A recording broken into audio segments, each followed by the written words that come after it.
The afternoon sun streamed through the massive windows of the Grand Belmont Hotel, casting golden rays across the polished marble floor. This wasn't just any hotel. This was the kind of place where movie stars stayed when they came to town, where business deals worth millions were made over afternoon tea, and where every single detail had to be absolutely perfect. Thomas Hartwell straightened his burgundy tie for the third time that hour and glanced at his reflection in the polished surface of the front desk. At 45 years old, he had worked at the Grand Belmont for almost 20 years, climbing his way up from a simple desk clerk to head of front desk operations. His salt and pepper hair was always perfectly combed, his shoes always gleamed, and his uniform never had so much as a wrinkle. The lobby buzzed with the quiet energy that Thomas loved. A businessman in a $1,000 suit talked quietly on his phone near the elevator, probably closing some important deal. Two elderly ladies in pearls and designer handbags discussed their plans for the opera later that evening. A young couple, clearly on their honeymoon, gazed up at the crystal chandelier that hung like a sparkling crown above the seating area. But the real centerpiece of the lobby wasn't the chandelier or the expensive artwork on the walls. It was the piano. A magnificent 1920s Steinway grand piano sat in the center of the room, its black surface so perfectly polished that you could see your reflection in it.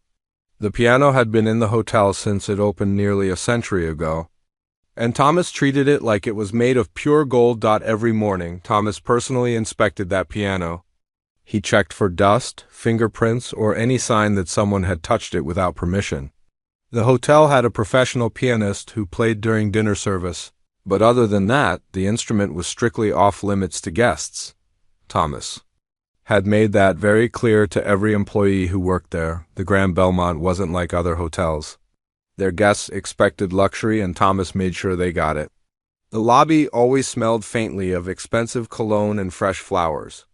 The marble floors were cleaned twice a day until they sparkled. Even the doormen's uniforms were pressed to perfection every single morning. Thomas walked around the front desk, his practiced eye scanning every corner of the lobby for anything out of place.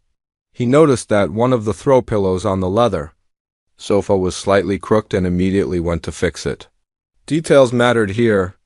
Every tiny thing had to be just right, or the hotel's reputation would suffer. The afternoon crowd was typical for a Tuesday. A group of businessmen had just checked in for some conference downtown. They spoke in low voices about profit margins and quarterly reports while their expensive luggage was wheeled toward the elevator. Near the window, a woman in a cream-colored dress worked on her laptop, probably some important executive taking a working vacation. Thomas felt a surge of pride as he watched it all. This was his domain. He knew every guest's name, every preference, every little detail that made their stay special. Mrs. Patterson in room 312 liked extra towels and her morning coffee, brought up at exactly 7:30. Mr. Chun always requested a room on the top floor with a city view. The Rodriguez family came every Christmas and always asked for the same suite. The phone at the front desk rang, and Thomas hurried back to answer it. It was the kitchen, confirming the menu for tonight's special event. Everything had to be coordinated perfectly. The flowers, the music, the food, the service. One small mistake could ruin everything. As he hung up the phone, Thomas noticed one of the housekeeping staff pushing a cart toward the elevators. He didn't recognize the woman immediately, but he knew she worked the upper floors. The housekeeping staff usually stayed invisible, cleaning rooms while guests were out, making sure everything was spotless without disturbing anyone. That's how things worked at the Grand Belmont.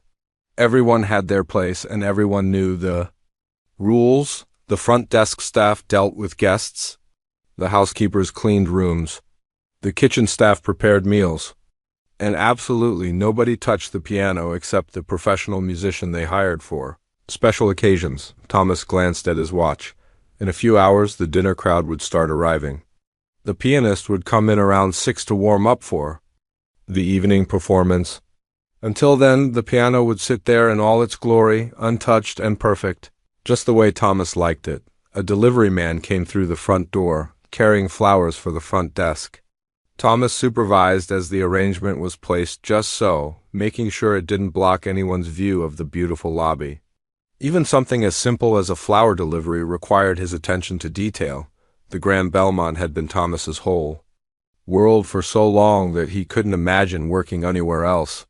He had started here as a young man, eager to learn about the hotel business. Back then, he was impressed by the luxury, the important guests, the feeling that he was part of something special. Now, 20 years later, that feeling had grown into something deeper. This wasn't just his job. This was his calling. He believed that luxury meant more than expensive furniture and fancy decorations. It meant creating an atmosphere where everything was exactly as it should be, where guests never had to worry about anything being out of place. It meant maintaining standards that most people couldn't even imagine. The piano caught the afternoon light perfectly, its polished surface gleaming like a black mirror. Thomas had seen countless guests admire it over the years. Sometimes they would ask if they could play it, and he always gave them the same polite but firm answer. The piano was for looking, not touching. It was part of the hotel's atmosphere. Like a beautiful piece of art in a museum daub. As the afternoon wore on, Thomas continued his rounds, making sure every detail was perfect. He adjusted chairs, straightened magazines, and checked that the temperature was exactly right. This was what separated the Grand Belmont from ordinary hotels. This attention to every little thing. This commitment to absolute perfection. Soon the evening shift would arrive, and the hotel would transform into its nighttime personality. Soft piano music would fill the lobby, couples would dance slowly near the windows, and the whole place would glow with warm, romantic light. But for now, in the quiet afternoon hours, Thomas stood guard over his perfect domain, making sure everything stayed exactly as it should be.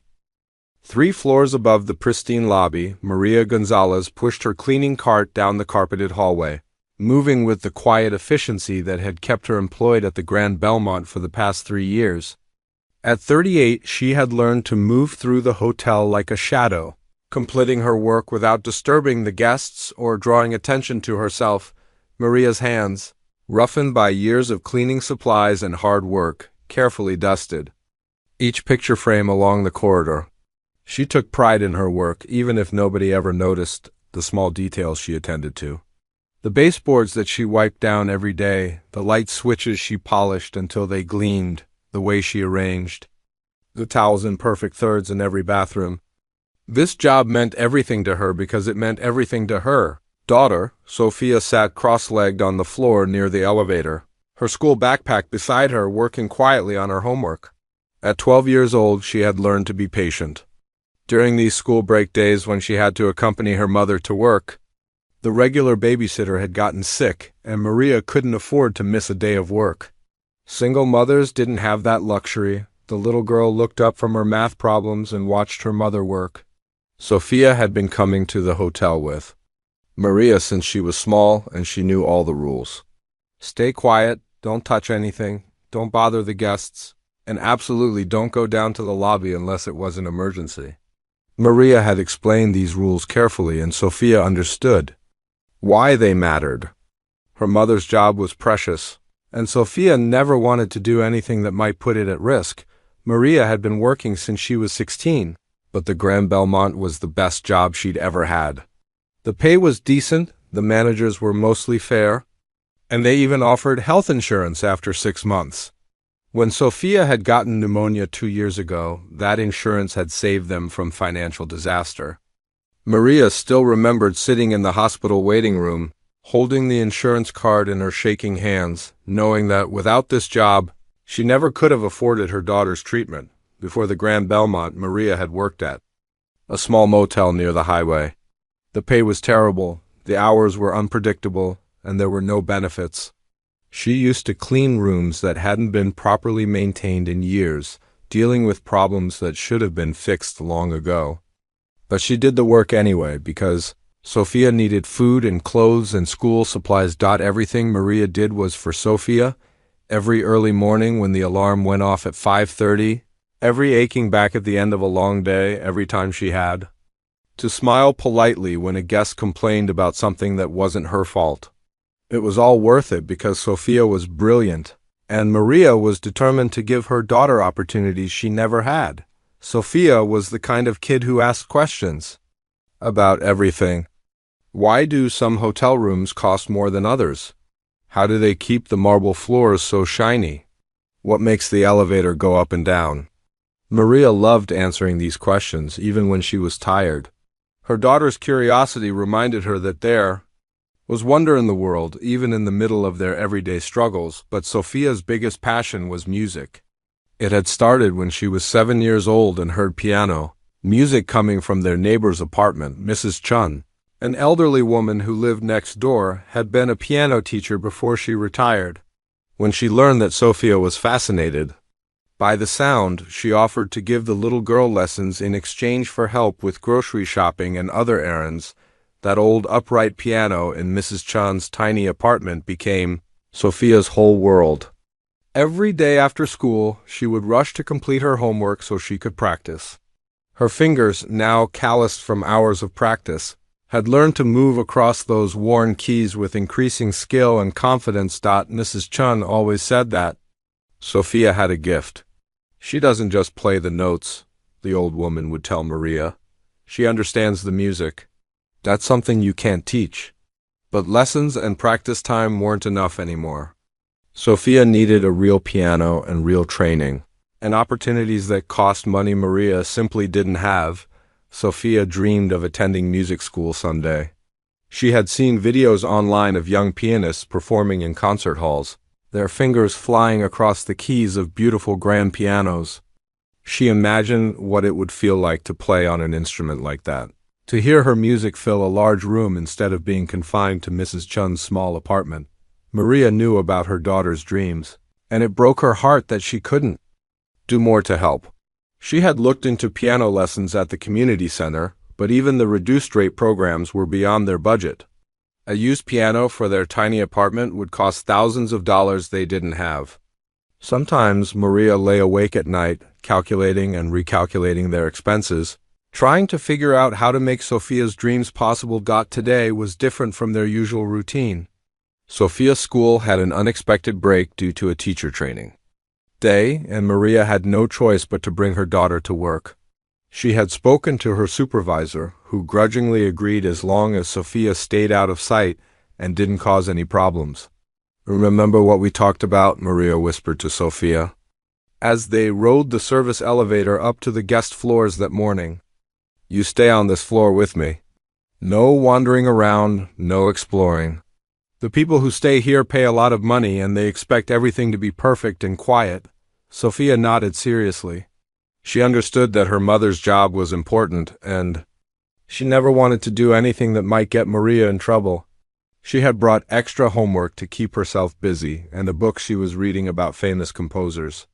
She planned to spend the day learning about Beethoven and Mozart while her mother worked. As the morning turned into afternoon, Sophia finished her schoolwork and started reading.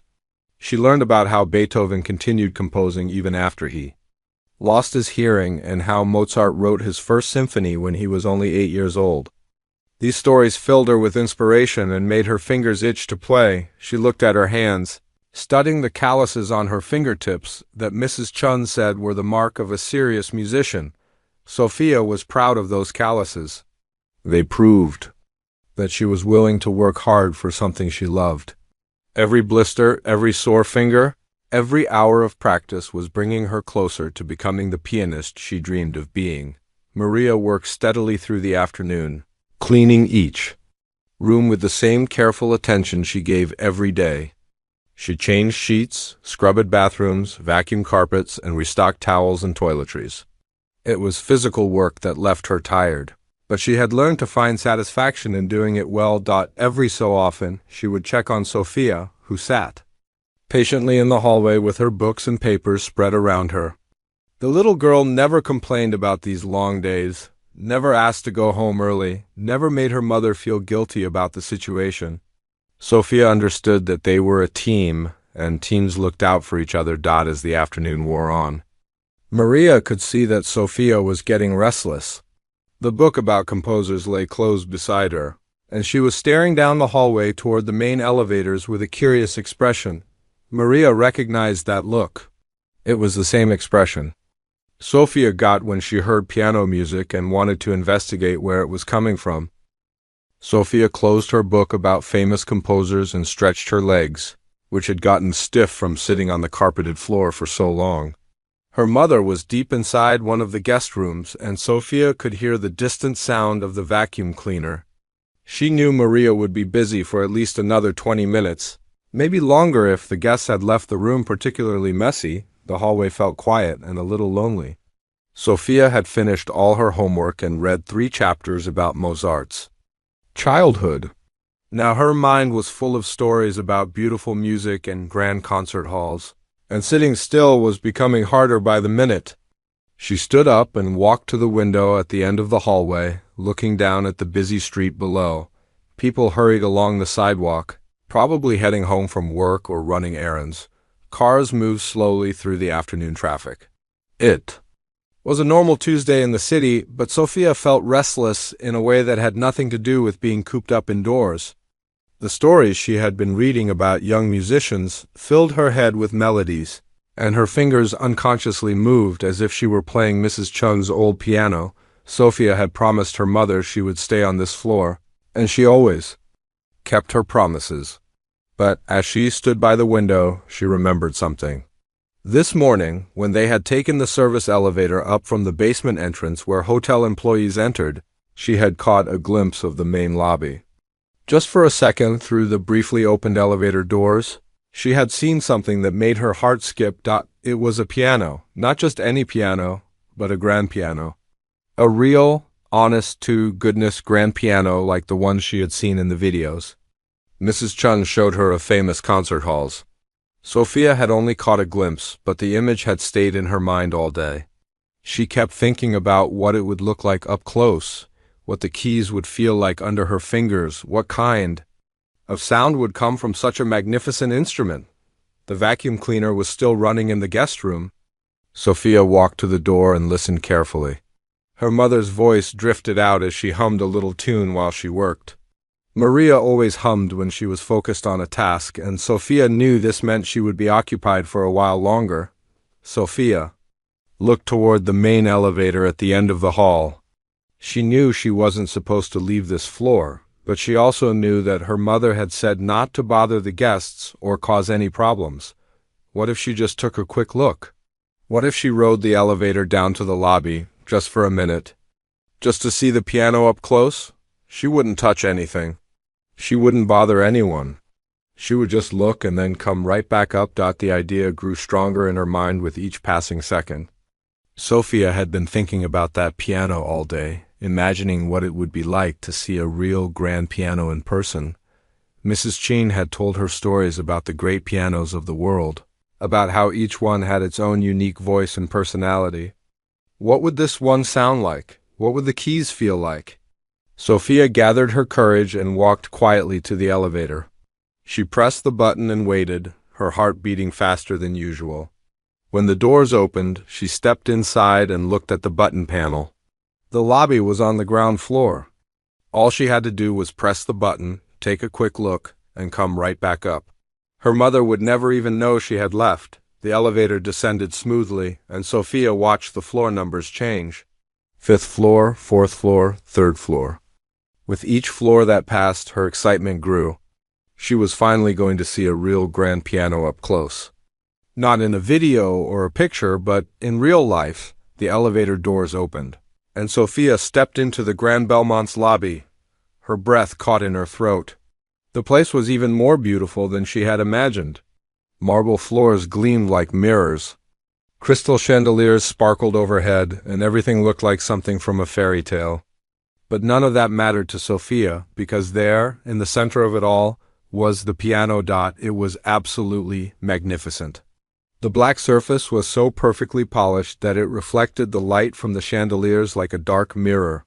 The curves of the instrument were elegant and graceful, and even from across the lobby, Sophia could see the ivory and ebony keys waiting to be played. This wasn't just a piano. This was a work of art. Sophia moved closer, trying to stay out of the way of the guests and hotel staff who moved through the lobby. She had never seen anything so beautiful in her life. The piano seemed to glow with its own inner light, and she could almost hear the music it was capable of making. This was the kind of instrument that could fill a concert hall with beautiful sound, the kind of piano that famous composers had dreamed of playing. As she got closer, Sophia could see the details that made this piano special. The wood grain was perfect, the brass fittings gleamed like gold, and the keys looked like they had been carved from pure ivory. She had read about pianos like this in her music books, but seeing one in person was completely different. It was like the difference between reading about the ocean and actually standing on the beach. Sophia glanced around the lobby. The guests were busy with their own activities, and the hotel staff seemed occupied with their duties. No one was paying attention to one small girl who was simply admiring the piano. She took a few more steps closer, drawn by an irresistible urge to see the instrument better. The piano bench sat in front of the keyboard, positioned perfectly for someone to sit and play. But as Sophia looked at it, she realized something. The bench was positioned for an adult, someone much taller than her 12-year-old frame. If she were to sit at this piano, her feet wouldn't even come close to reaching the pedals, and her arms would have to stretch uncomfortably to reach all the keys. Sophia knew about piano pedals from her lessons with Mrs. Chun. The pedals were important for making the music sound right, for controlling how long the notes lasted and how they blended together. A serious pianist needed to be able to reach the pedals comfortably, and this bench was definitely too far away. Without really thinking about what she was doing, Sophia looked around the lobby one more time to make sure no one was watching. Then she approached the piano bench. She wasn't going to play, of course. She was just curious about how it would feel to sit at such a magnificent instrument. Maybe she could just adjust the bench a little bit, just to see what it would be like. To sit properly at a real grand piano, Sophia reached for the bench with both hands, gripping the polished wood carefully. It was heavier than she expected, but not too heavy for her to move. She began to pull it closer to the piano, trying to be as quiet and careful as possible. But even though she was being gentle, the legs of the bench made a soft scraping sound. Against the marble floor, the sound seemed impossibly loud in the elegant lobby. Sophia froze, her hands still gripping the bench, suddenly aware that she had crossed a line she hadn't even realized existed. This wasn't her piano to adjust. This wasn't her place to make herself comfortable. She was just a housekeeper's daughter who had wandered somewhere she didn't belong, but it was too late. The damage was done. The scraping sound of the bench against the marble had already echoed across the lobby, and Sophia knew that someone must have heard it. She looked up, her eyes wide with the sudden realization that she was in trouble, and saw that several people in the lobby had turned to look in her direction. Her mother had warned her about this exact situation. Stay quiet, don't touch anything, don't draw attention to yourself. And here she was, standing at the hotel's most prized possession, having just moved furniture without permission. Sophia's heart pounded as she realized what she had done, but it was too late to undo it now. The scraping sound of the piano bench against the marble floor cut through the gentle afternoon atmosphere of the Grand Belmont lobby like a knife. To Sophia, it sounded as loud as thunder, though in reality it was just a soft whisper of wood against stone. But in a place where every sound was carefully controlled, where even conversations were kept to hushed tones, that small noise might as well have been a fire alarm. Thomas Hartwell's head snapped up from the paperwork he had been reviewing at the front desk. His trained ear, honed by 20 years of maintaining perfect hotel standards, immediately identified the source of the disturbance. Someone was at the piano. Someone was touching his piano. The very thought sent a jolt of panic and rage through his entire body. He looked across the lobby and couldn't believe what he was seeing. A young girl, maybe 12 years old, was standing at the Steinway with her hands on the bench. She had actually moved the bench. This child, this stranger, had put her hands on the most valuable piece of furniture in the entire hotel and had the audacity to rearrange it to suit herself. Thomas felt his face flush red with anger. In all his years at the Grand Belmont, no guest had ever dared to touch that piano without permission. It was understood, an unspoken rule that everyone seemed to grasp instinctively. The piano was for looking at, for admiring, but never ever for touching. And here was this little girl treating it like it was some toy in her living room. But as Thomas looked more closely at the child, his anger intensified. She wasn't dressed like the other guests in the lobby. No designer clothes, no expensive shoes, no jewelry that cost more than most people made in a month. This wasn't even a guest. This was some random child who had wandered into his lobby and was now manhandling the most precious instrument in the building. Thomas stormed out from behind the front desk, his polished shoes clicking sharply against the marble floor. His normally calm demeanor, the professional mask he wore for guests, completely disappeared. This was his hotel, his lobby, his piano, and nobody was going to disrespect it on his watch. "What do you think you're doing?" The words exploded from Thomas's mouth with a force that surprised even him. His voice echoed off the high ceilings and marble walls, turning every head in the lobby toward the piano. "Get your hands off that bench right now." Sophia's hands flew away from the piano bench as if it had suddenly caught fire. Her eyes went wide with terror as she saw the angry man in the hotel uniform striding toward her.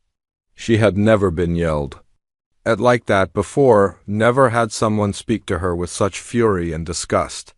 Her whole body began to tremble as she realized just how much trouble she was in. "Do you have any idea what you've done?" Thomas continued, his voice getting louder with each word. By now, every single person in the lobby had stopped what they were doing to watch the scene unfold. Businessmen looked up from their phones, elderly ladies paused their conversations, and even the hotel staff had frozen in place. Thomas reached the piano and positioned himself between Sophia and the instrument, as if protecting it from further assault. "That piano is worth more than most people make in 5 years. It's a priceless antique, and you just put your grubby little hands all over it." Sophia wanted to explain that she hadn't actually touched the piano itself, only the bench, but the words wouldn't come. She was too scared, too overwhelmed by the man's anger and the attention of everyone in the lobby.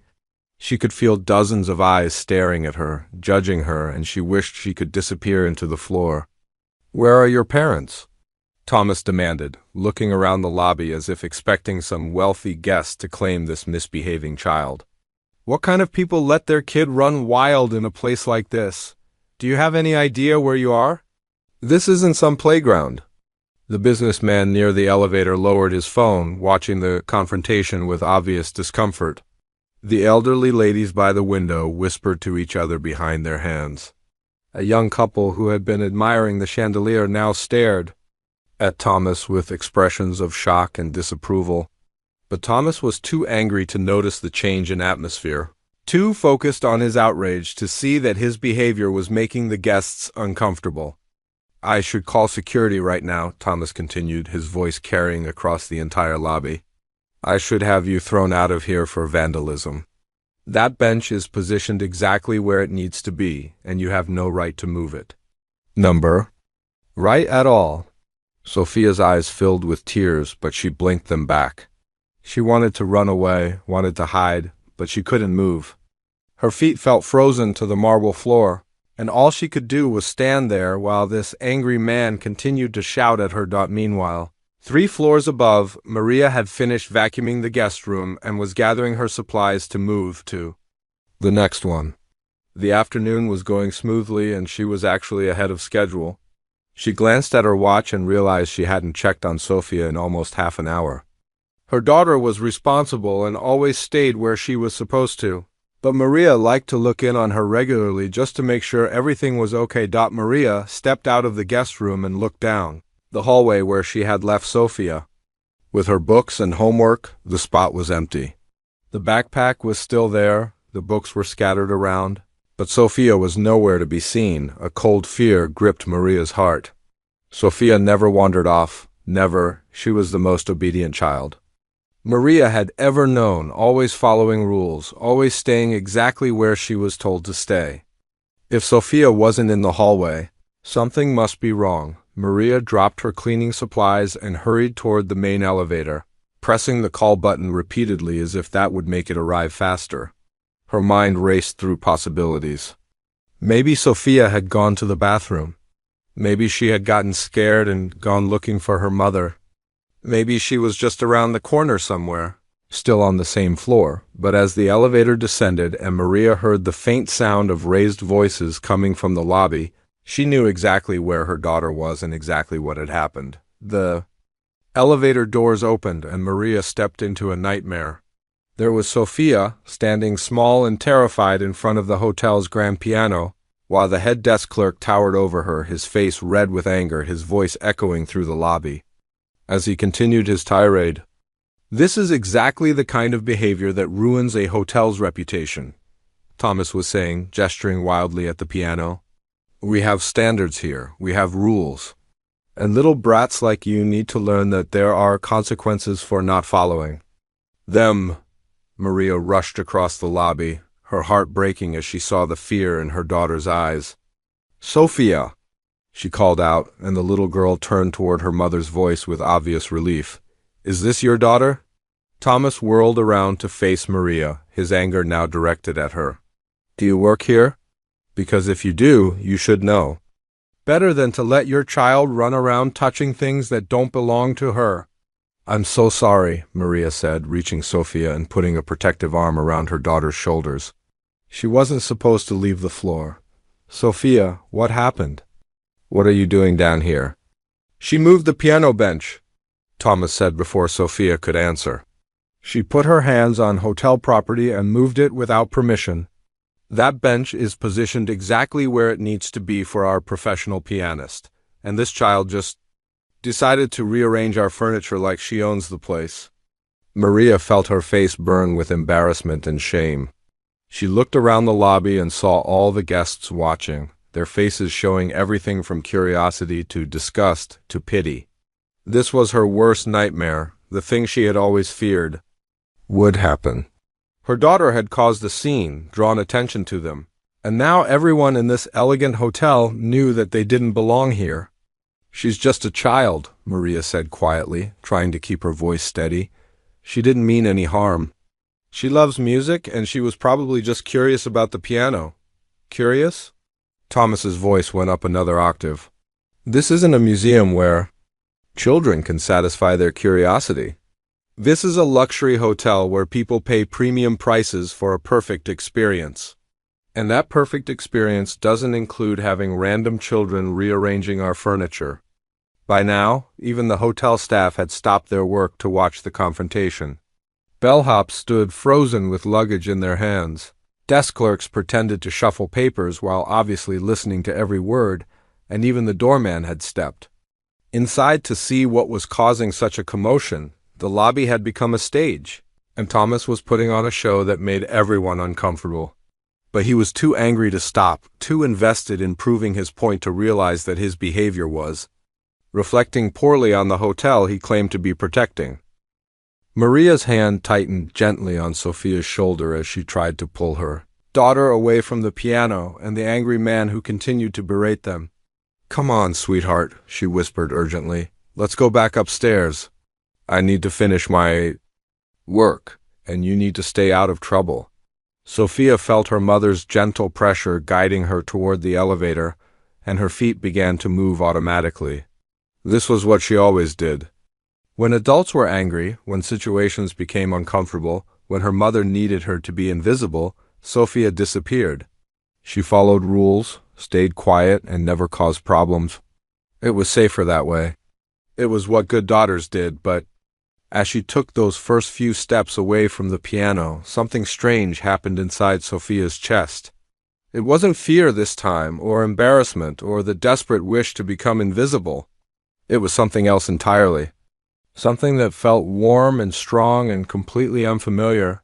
Thomas was still talking, his voice following them across the lobby like an angry echo. "That's right, take your daughter and get out of here. And make sure she never comes near that piano again. Some people just don't understand the value of fine things." That's when Sophia stopped walking. Her feet planted themselves on the marble floor as if they had grown roots, and no amount of gentle pressure from her mother could make them move another step. Maria tugged softly on her arm, confusion clear in her voice. Sophia, what are you doing? We need to leave, now. But Sophia wasn't listening to her mother anymore. She was listening to something else, something that had been building inside her all day, all week, maybe even all her life. It was the sound of Mrs. Chin's voice saying, "You have a gift, child. Never let anyone make you forget that." It was the memory of every hour she had spent practicing on that old upright piano, every callus on her fingertips, every moment when the music had made her feel like she could fly. Sophia turned around slowly, facing Thomas and the piano and all the watching guests. Her mother's hand slipped from her shoulder as she moved, and Maria stood there with her mouth open, not understanding what was happening to her usually obedient daughter. "I just wanted to play something beautiful." Sophia's voice was quiet, but in the marble lobby with its perfect acoustics, every word carried clearly to every corner of the room. She wasn't shouting or crying or trying to defend herself. She was simply stating a fact, as clear and honest as anything she had ever said. Thomas stopped mid-sentence, clearly not expecting this response from a 12-year-old girl who should have been running away in tears. "What did you say?" Sophia looked up at him, and for the first time since this whole confrontation began, she wasn't afraid. The fear was still there, somewhere in her stomach, but it was overshadowed by something much bigger. "I said I just wanted to play something beautiful. I wasn't trying to break anything or cause trouble. I just wanted to see what music would sound like on a real grand piano." The businessman by the elevator put his phone away completely, drawn into this unexpected drama. The elderly ladies near the window leaned forward to hear better. Even the hotel staff had abandoned any pretense of working and were openly watching the exchange between this small girl and the angry desk clerk.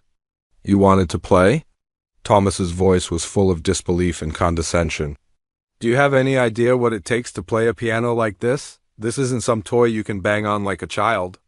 This is a professional instrument that requires years of training and skill." Sophia felt something spark inside her chest, something that felt like anger but cleaner and stronger. "I know it's not a toy," she said, her voice getting steadier with each word. "I've been taking piano lessons for 5 years. I practice every single day. I know about proper posture and hand position and how to use the pedals. That's why I moved." The bench, it was positioned for someone much taller than me. Maria watched her daughter with growing amazement. This wasn't the Sophia she knew, the quiet girl who always followed rules and never spoke up for herself. This was someone new, someone brave and confident and unafraid to defend what she loved. Thomas let out a harsh laugh that echoed off the marble walls. "Piano lessons? From who? Some community center volunteer? Do you think that qualifies you? To touch a Steinway grand piano that's worth more than your mother makes in a decade?" That's when something changed in Sophia's eyes. The spark that had been growing brighter suddenly blazed into a full flame. She had been willing to accept criticism of herself, willing to be called a troublemaker or a rule breaker. But hearing this man dismiss Mrs. Chun, hearing him mock the woman who had given Sophia the greatest gift of her life, was more than she could bear. "My teacher is Mrs. Chun," Sophia said, her voice now carrying across the lobby with surprising strength. "She taught piano at the conservatory for 40 years before she retired. She's forgotten more about music than you'll ever know, and she says I have a gift." The lobby had become completely silent except for Sophia's voice. Even the normal sounds of the hotel seemed to have stopped. No phones were ringing, no elevators were dinging, no conversations were happening. Everyone was focused on this extraordinary confrontation between a small girl and the adult who was trying to intimidate her. Thomas's face was getting redder by the minute. He wasn't used to being challenged, especially not by a child, and definitely not in front of an audience of hotel guests. "I don't care what some old woman told you," he said. "This piano is not for amateur hour. It's not for little girls who think they can play because they took a few lessons. It's for professional musicians only." Sophia looked at the piano, then back at Thomas, then at all the faces watching her from around the lobby. She could see her mother standing nearby, worry and confusion clear on her face. She could see the guests, some looking uncomfortable with Thomas's behavior, others seeming to enjoy the drama. She could see the hotel staff, frozen between wanting to intervene and not wanting to contradict their supervisor. And in that moment, Sophia made a decision that surprised even her. She had spent her whole life being careful, being quiet, being invisible. She had learned to apologize for taking up space, to make herself small so that others would be comfortable. But standing there in front of that beautiful piano, she realized that some things were worth being brave for. "You're wrong," Sophia said, and her voice carried a confidence that seemed to come from somewhere deep inside her soul. "Music isn't about how much money you have or how expensive your clothes are. Music is about feeling something beautiful and wanting to share it with the world. And I do have something beautiful to share." Maria reached out toward her daughter, still trying to end this confrontation before it got worse. "Sophia, please. Let's just go upstairs. We don't need to prove anything to anyone." But Sophia gently stepped away from her mother's reach, moving closer to the piano instead of farther away. "No, Mom, I'm tired of pretending I'm not good enough. I'm tired of hiding who I am because some people think they're better than us." She looked directly at Thomas, her 12-year-old frame somehow seeming taller and stronger than it had just moments before.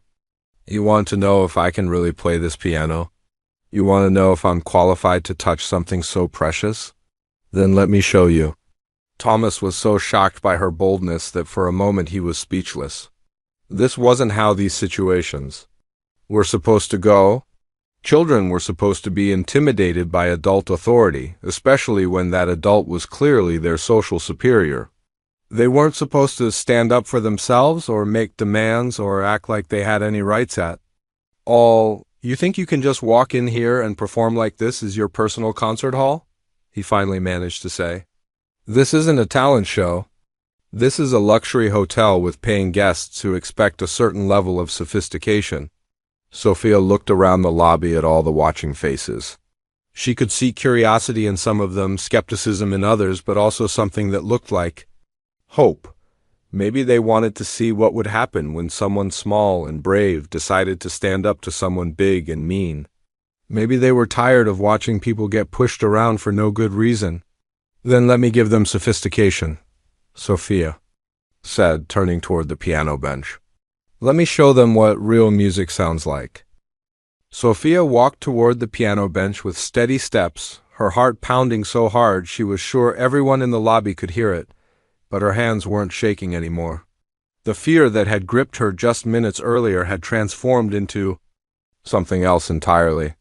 It was still nervous energy, but now it felt like the good kind of nervousness that Mrs. Chun had taught her about. The kind that meant something important was about to happen. Thomas stepped forward, clearly intending to block her path to the piano. "Oh no, you don't. I'm not letting some random child put her hands on a Steinway grand piano. Security." He looked around the lobby, calling for help that wasn't coming. The security guard was nowhere to be seen, and the other hotel staff seemed frozen, unsure whether to intervene or let this extraordinary situation play out. But before Thomas could reach her, something unexpected happened. The businessman who had been watching from near the elevator stepped forward and placed a gentle hand on Thomas's arm. "Let her play," he said quietly. His voice carried the kind of authority that came from success and confidence. "What's the worst that could happen? If she's terrible, you'll have proven your point. But if she's good—" He let the sentence hang in the air. An elderly woman sitting near the window also spoke up. "I'd like to hear what the child can do." Her voice was cultured and refined, the kind of voice that belonged to someone who had attended countless concerts and knew good music when she heard it. "It's been years since I've heard anyone play that piano except during the dinner performances." Thomas looked around the lobby, realizing that the guests whose comfort and satisfaction he claimed to be protecting were actually on Sophia's side. He was outnumbered, and continuing to make a scene would only make him look worse. "Fine," he said through gritted teeth. "But when she embarrasses herself, don't blame me." Sophia reached the piano bench and sat down carefully, adjusting it slightly, so her feet could reach the pedals properly. This was the moment she had been dreaming about her entire life, the chance to play a real grand piano. But it was also terrifying because now she had to prove that all those hours of practice, all those calluses on her fingertips, all of Mrs. Chun's patient instruction, had been worth something. She placed her hands on the keys and immediately felt the difference. These keys were perfectly weighted, responsive to the slightest touch in a way that Mrs. Chun's old upright piano could never be. Just pressing them gently, without making any sound, Sophia could feel the potential that lived. Inside this magnificent instrument, Maria stood near the elevator, her hands clasped together so tightly her knuckles were white. She had heard Sophia play hundreds of times, but always on Mrs. Chun's worn piano in that tiny apartment. She had no idea how her daughter would sound on an instrument like this, or whether Sophia's talent would translate to such a different piano. Sophia took a deep breath and began to play. The first notes of Chopin's Minute Waltz flowed from the Steinway like liquid silver, each note perfectly clear and beautifully shaped. But within the first few measures, it was obvious that this wasn't going to be just a competent performance by a talented child. This was something special. Sophia's fingers moved across the keys with a confidence and grace that seemed impossible for someone her age. The technically demanding passages that would challenge many adult pianists flowed from her hands as if they were the most natural thing in the world. But it wasn't just the technical skill that was remarkable. It was the way she shaped the music, the way she made each phrase sing, the way she found the emotional heart of the piece and shared it with everyone listening. The businessman who had defended Sophia's right to play found himself leaning against the wall, completely captivated. He had attended expensive concerts in famous concert halls, but he had rarely heard music that moved him like this. There was something pure about the way this young girl played, something honest and direct that cut straight to the soul. Thomas stood frozen near the front desk, his mouth hanging open in disbelief. He had expected to hear the fumbling attempts of an amateur, the kind of performance that would justify his anger and prove his point about hotel standards. Instead, he was listening to music that belonged in Carnegie Hall or Lincoln Center. Music that made his luxury hotel lobby sound like the concert venue it had never been designed to be. The elderly woman near the window had tears streaming down her cheeks. She recognized not just the technical brilliance of Sophia's playing, but the musical intelligence behind it. This child understood Chopin in a way that many professional pianists never achieved. She knew how to let the music breathe, how to balance the playful lightness of the waltz with its underlying sophistication and elegance. As Sophia moved through the piece, her confidence grew with each measure. The piano was responding to her touch in ways she had only dreamed about. Every subtle change in dynamics was perfectly reproduced, every delicate phrasing came through exactly as she intended. It was like speaking a language she had always known, but had never had the proper vocabulary to express herself fully. A couple who had been checking in at the front desk abandoned their conversation entirely, drawn into the music like everyone else in the lobby.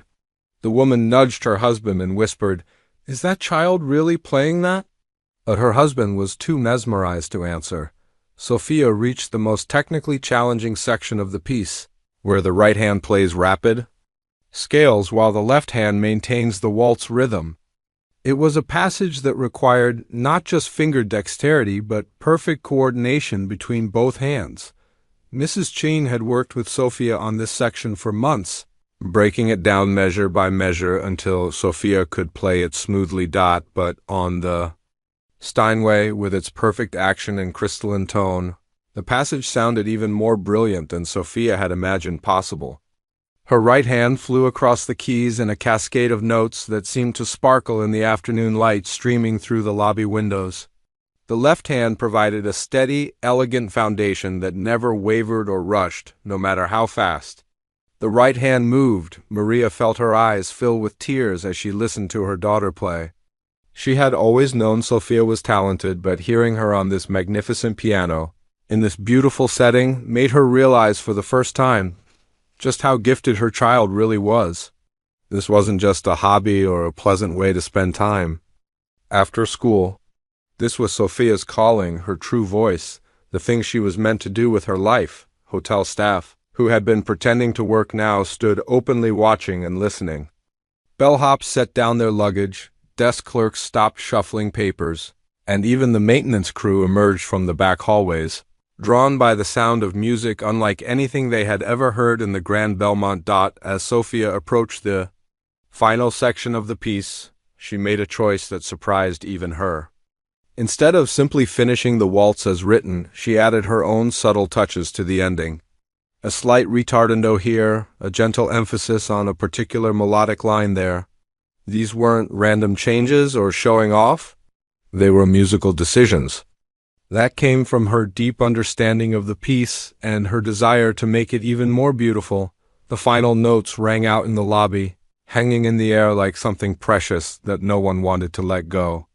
Sophia's hands remained poised over the keys for a moment, as if she couldn't quite believe the performance was over. The music had carried her to a place beyond fear, beyond doubt, beyond the angry words and uncomfortable stares. For those few minutes, there had been nothing in the world except the piano and the music, and the pure joy of sharing something beautiful. The silence that followed was profound and complete. It wasn't the absence of sound so much as the presence of something sacred, something that demanded respect and reverence. Everyone in the lobby seemed to understand that they had just witnessed something extraordinary, something that would stay with them long after they left the Grand Belmont. Sophia slowly lifted her hands from the keys and turned around on the bench to face the watching crowd.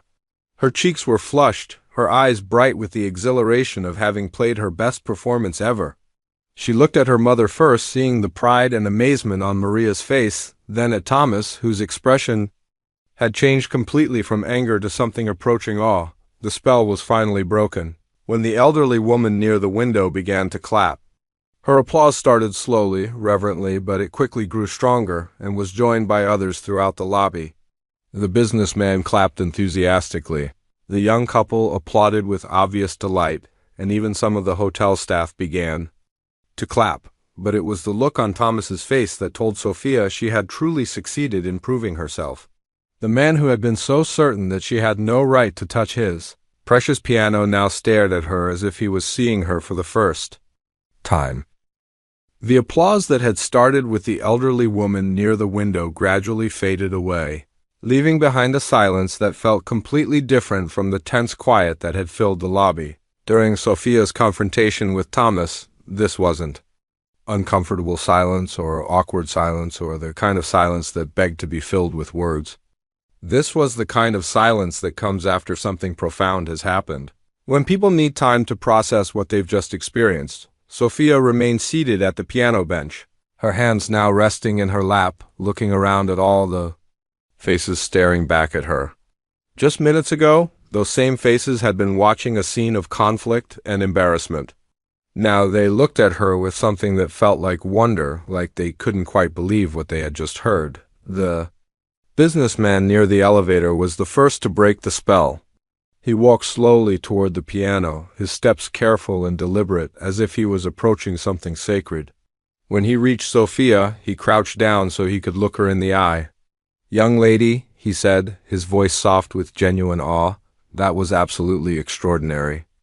I've heard professional concerts that weren't half as moving as what you just played." Sophia felt her cheeks flush with a mixture of pride and shyness. "Thank you," she said quietly. "I've been practicing that piece for 8 months, Mrs. Chun. Says it's one of the most difficult waltzes Chopin ever wrote." "Mrs. Chun taught you well," the man replied. "What's your name?"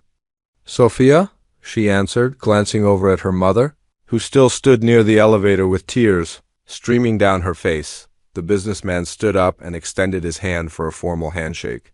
"Sophia, my name is David. I'm a music producer here in the city, and I want you to know that what you just did was nothing short of miraculous. That kind of musical understanding doesn't come along very often." Meanwhile, Thomas stood frozen near the front desk, his entire worldview crashing down around him. For 20 years he had believed that worth and talent were directly connected to wealth and social status. He had assumed that the daughter of a housekeeper couldn't possibly have anything valuable to offer in his elegant hotel lobby. But what He had just heard challenged everything he thought he knew about people and merit and what really mattered. The piano still seemed to vibrate with the echo of Sophia's performance. Thomas found himself walking toward it almost without realizing it, drawn by some force he couldn't explain. When he reached the Steinway, he placed his hand gently on its polished surface, as if trying to capture some of the magic that had just filled the air. "I was wrong," he said, so quietly that only Sophia could hear him. "I was completely wrong about you." Sophia looked up at him with those same clear, honest eyes that had held such fear just a little while ago. "You weren't wrong about the piano being special," she said. "It really is the most beautiful instrument I've ever played. Every note sounds exactly the way it's supposed to sound." Thomas felt something break open in his chest, something that had been locked away for years behind professional politeness and rigid standards. "I've worked in this hotel for 20 years, he said, "and I've never heard that piano sound the way it did when you played it. Not even when we hire professional musicians for special events." The elderly woman who had been the first to applaud made her way slowly across the lobby, using an elegant walking cane that clicked softly against the marble floor. She was dressed in the kind of timeless, expensive clothes that spoke of old money and refined taste, but her eyes were warm and kind as she approached Sophia. "My dear child," she said, her voice carrying the slight tremor of age but also the authority of someone accustomed to being listened to, "I must introduce myself. My name is Eleanor, and I spent 40 years teaching piano at some of the most prestigious music schools in the country. I've heard thousands of young pianists in my lifetime, and I can tell you with absolute certainty that what you just played was exceptional." Sophia's eyes widened. Another piano teacher, here in this fancy hotel lobby, telling her that her playing was good. It felt like a dream, like something that happened to other people, but never to daughters of housekeepers who practiced on old, worn-out pianos in tiny apartments. "You really think I played it well?" Sophia asked, needing to hear it again, needing to be sure this wasn't all some mistake. Eleanor smiled, and her whole face lit up with genuine warmth. "Well, my dear, you didn't just play it well. You played it with the kind of musical intelligence and emotional depth that most pianists spend decades trying to achieve. Tell me, how old are you?" 12, Sophia answered. Eleanor's eyebrows rose in amazement. 12 years old, and you understand Chopin like that? It's remarkable, absolutely remarkable. Maria finally found her voice and walked over to join the conversation around the piano. "Sophia has always loved music," she said, her voice still shaky with emotion. "Ever since she was little, she would stop whatever she was doing whenever she heard piano music. Our neighbor, Mrs. Chun, has been teaching her for 5 years now." "Mrs. Chun sounds like a wonderful teacher," Eleanor said. "But talent like this needs more than one lesson a week in someone's living room. This child needs proper training, a real piano to practice on, and opportunities to perform and grow." The young couple who had been checking in earlier joined the growing circle around Sophia and the piano. The woman was wiping tears from her eyes, and her husband kept shaking his head in amazement. "We have a 10-year-old daughter," the woman said. "She takes piano lessons too, but she's never played anything like that. Where did you learn to play with so much feeling?" Sophia thought about the question seriously before answering. "Mrs. Chun always tells me that the music has to mean something to you before you can make it mean something to other people. She says you have to find the story in every piece and then tell that story with your fingers." More hotel guests had gathered around now, drawn by the conversations and the lingering sense that something special had just happened. A family with teenage children, an older gentleman who had been reading in the corner, even the hotel doorman had stepped inside to listen. The businessman who had introduced himself as David pulled out his phone. "Sophia, would it be all right if I recorded you playing something else? I know some people who need to hear this. People who could help you develop your talent." Sophia looked at her mother, uncertain. Maria was still processing everything that had happened, still trying to understand how her daughter's moment of disobedience had turned into this incredible opportunity. "What kind of people?" Maria asked, her protective instincts kicking in despite her amazement at Sophia's performance. Music. Teachers, scholarship administrators, people who work with gifted young musicians, David explained. There are programs designed specifically to help talented kids who might not otherwise have access to the training they need. Thomas listened to this conversation with growing guilt and shame. Here were all these people recognizing Sophia's extraordinary talent and talking about ways to help her, while he had spent the last half hour trying to humiliate her and make her feel small. He had let his pride and his prejudices blind him to something beautiful that was happening right in front of him. "There's something I need to say," Thomas announced, his voice carrying across the group gathered around the piano.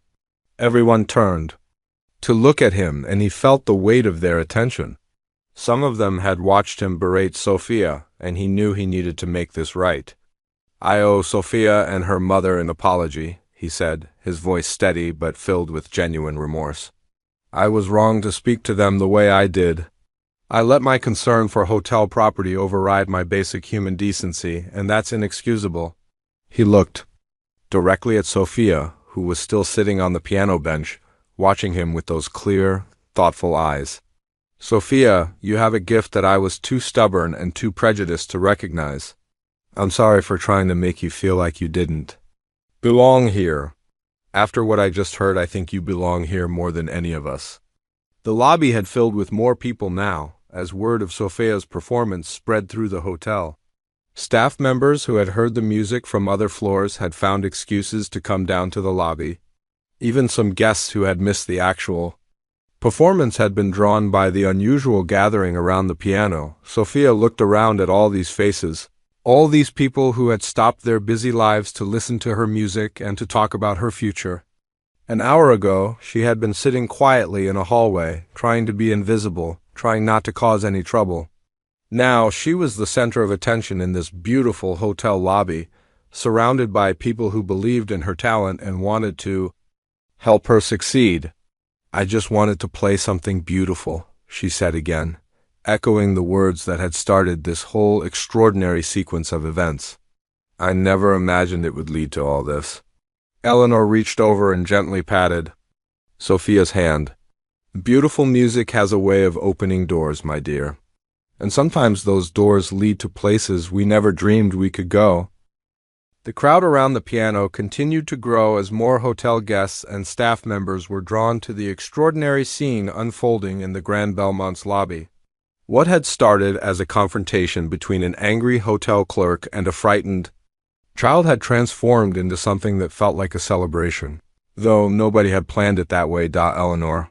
The elderly woman who had revealed herself to be a retired piano teacher pulled a small leather notebook from her purse and wrote something down with an expensive-looking pen.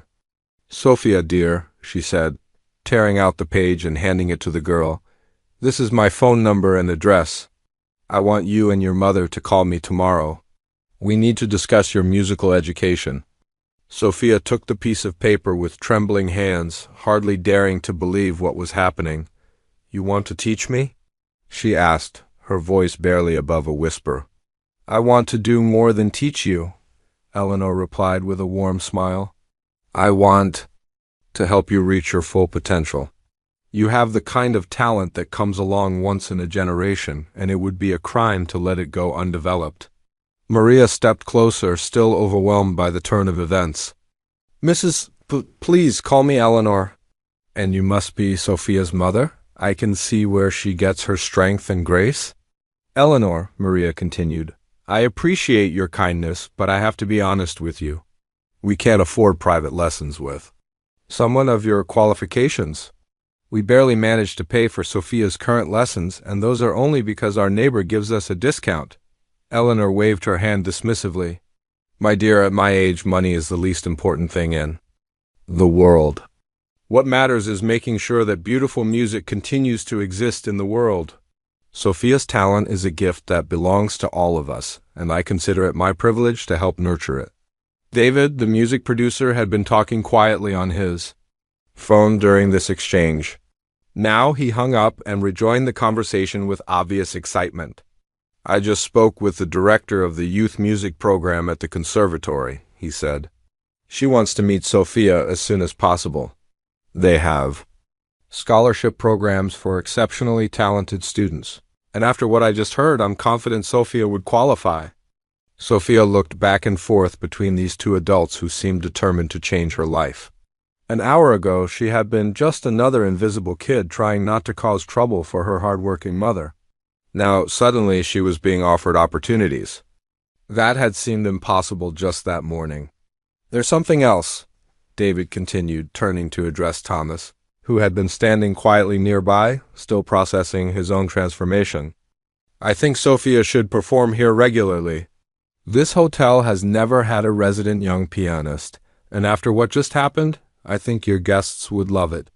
Thomas, who had spent the last 20 minutes reconsidering everything he thought he knew about worth and talent, nodded immediately. I think that's a wonderful idea, but I'm not the one who makes those decisions. As if summoned by the mention of decision-making, the hotel's general manager appeared from the elevator. Robert Chun was a distinguished man in his 50s who had heard about the commotion in the lobby and had come down to investigate. What he found was unlike anything he had ever seen in his 15 years of hotel management. What's happening here? He asked Thomas, though his eyes were fixed on Sophia, who was still sitting at the piano bench, surrounded by admiring guests. Thomas straightened his shoulders and prepared to explain the situation that had started with his anger and had somehow transformed into this remarkable gathering. Sir, this is Sophia. She's the daughter of one of our housekeeping staff, and she just gave the most incredible piano performance I've ever heard. Robert looked skeptical.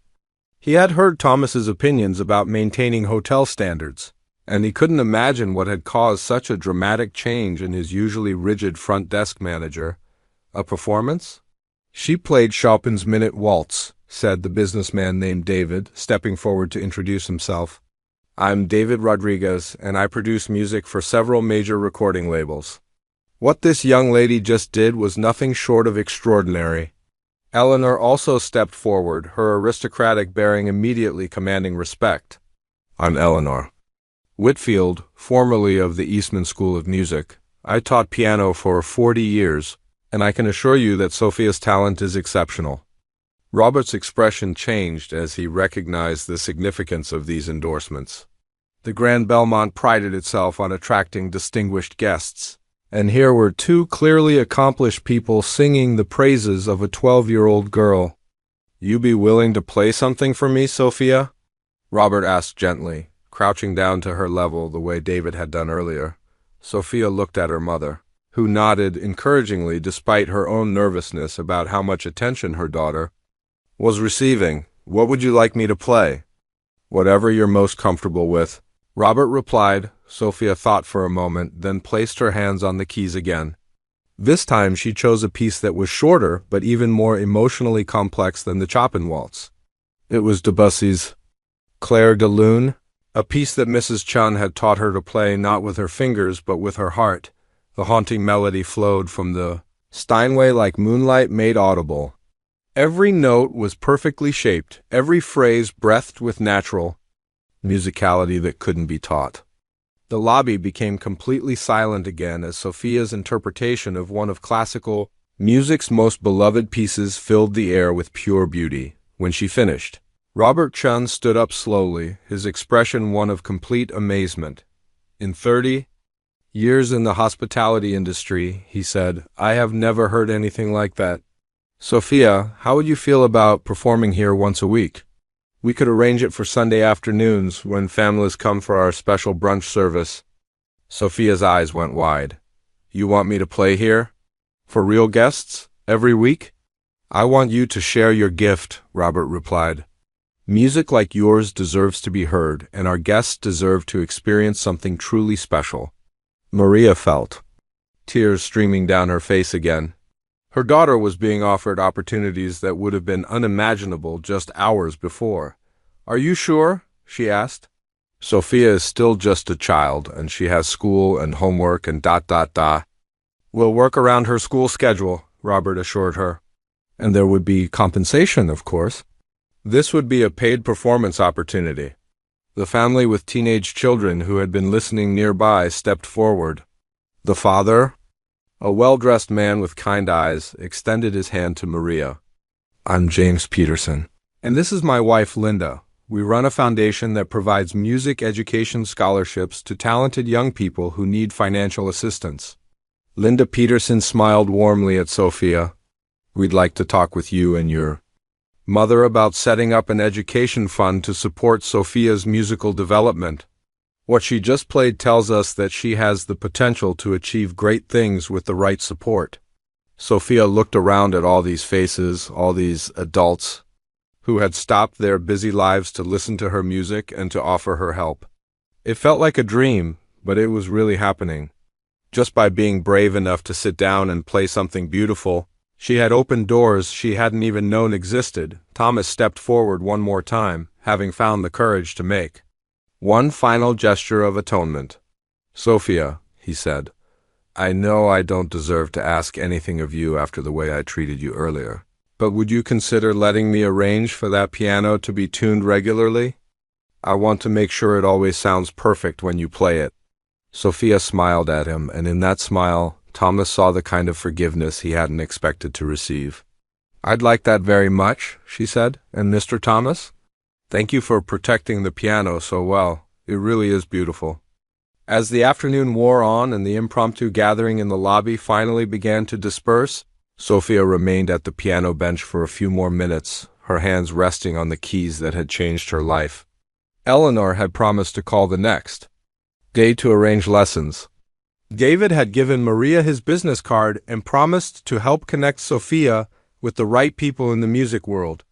The Petersons had started talking about scholarship applications and summer music programs. Maria stood beside her daughter, one hand on Sophia's shoulder, watching as hotel guests continued to approach them with compliments and encouragement.